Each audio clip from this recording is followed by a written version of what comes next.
evening everyone. Today is my 82 day of improving my public speaking skills.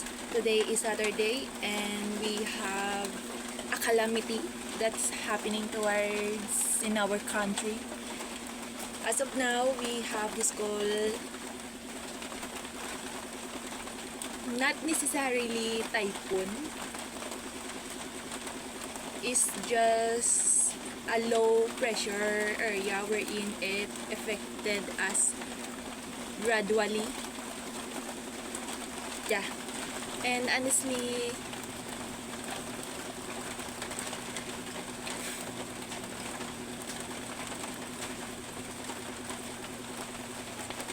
honestly, we are having a hard time in facing it. Our roof are dripping, and it was a hassle, especially if it's in our bedroom. I'm having a hard time in placing things in a way that it wouldn't be wet. And for my personal life, as you can see, I'm currently still trying hard to speak pure English language throughout for my videos. And for my recent take, I have noticed as I'm observing my clips, I've noticed that I'm really using wrong grammar, and also the way I pronounce things, the way I pronounce the words are very wrong. And I also noticed that I repeatedly say one word for a whole sentence that I'm speaking. It was quite a challenge to take this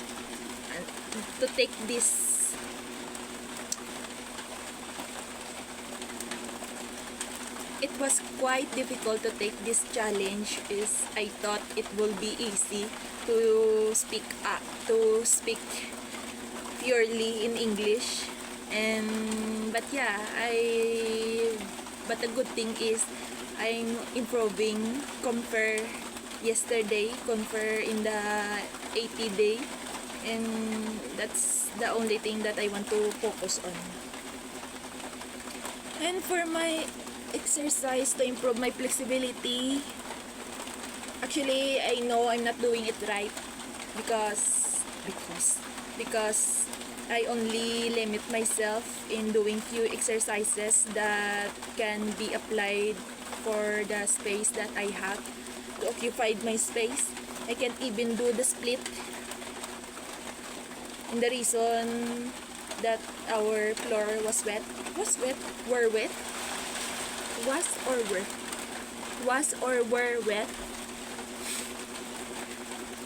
yeah.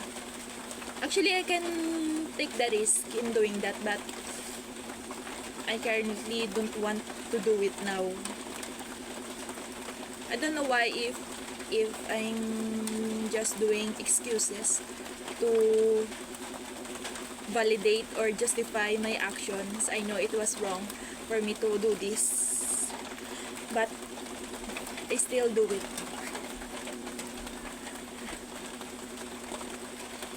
And for my birthday, it will be held next week.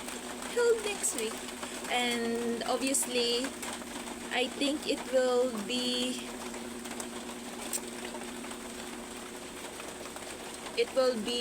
on time, or yes, on time in our semester break.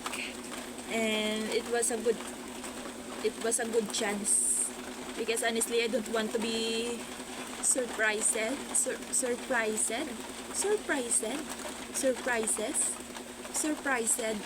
by my college friends, because in the last few days they already remind me that they have some small surprises for me on that day, on my birthday. And I actually low-key don't want it. And also for my organization, since our organization are usually making a layout for the birthday celebrant, I already informed them last week or last week that I don't want to be posted on our Facebook page. I also reminded them that I don't want them to greet me in our GC. I want my birthday to be low-key. And there's only a few people that know it, actually. Yeah, because it's not because I don't celebrate. It's not because I don't want to celebrate. It's not because I don't celebrate based on my religion, but I just don't want it to be celebrated. Because I believe every day is a special day, and that's what we should be celebrating for. But even though I don't kind of celebrate my birthday, I also still celebrate my other closest families and friends their special day in a simple way that I can afford to. For example, to the birthday of my younger sister, even though it's actually our first time, or it's my first time for celebrating her birthday, I still try to put an effort to do small actions to make her day a more special day. We actually went to the beach near in our coastal area, and we actually enjoy it. We go there from 7 a.m. and we finish off from 11 a.m. That's how long we enjoyed ourselves in the beach. Yeah. That's all for my personal life, and there's something I just want to talk about my improvements towards to the particular sport that I'm currently joining. It is related also towards to my flexibility. Honestly, even though there's still negative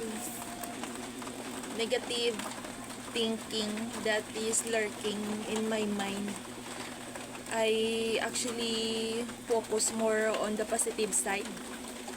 And my current improvement is that I can actually do the few exercise much more easily than before.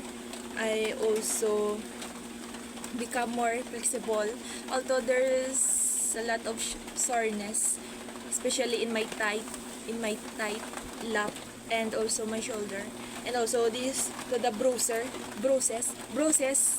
This is what we call bruises. I actually remember bruises in my arms, and actually I thought it will heal for just 2 days, but it's already been 4 days since it happened, but still the bruises are still visible. But the good thing is it didn't hurt at all conferred before. I'm actually quite happy for my progress, and I think it was a much more big achievement for a beginner like me. And yeah, I was happy. I'm currently practicing on how to kick properly because I know that I'm sloppy towards to my kick. And also I'm watching other professional videos using the Facebook thanks to its algorithm. I watch various kind of competition in a professional level, and also the way the other coaches of that particular sport teaching. I also learn from them, and I already know on how to take my opponent that has more experience than me, on how to take down my opponent who has more experience than me as a beginner. The only thing that's been on my mind is on how to apply them physically to myself, and I'm quite excited to do it.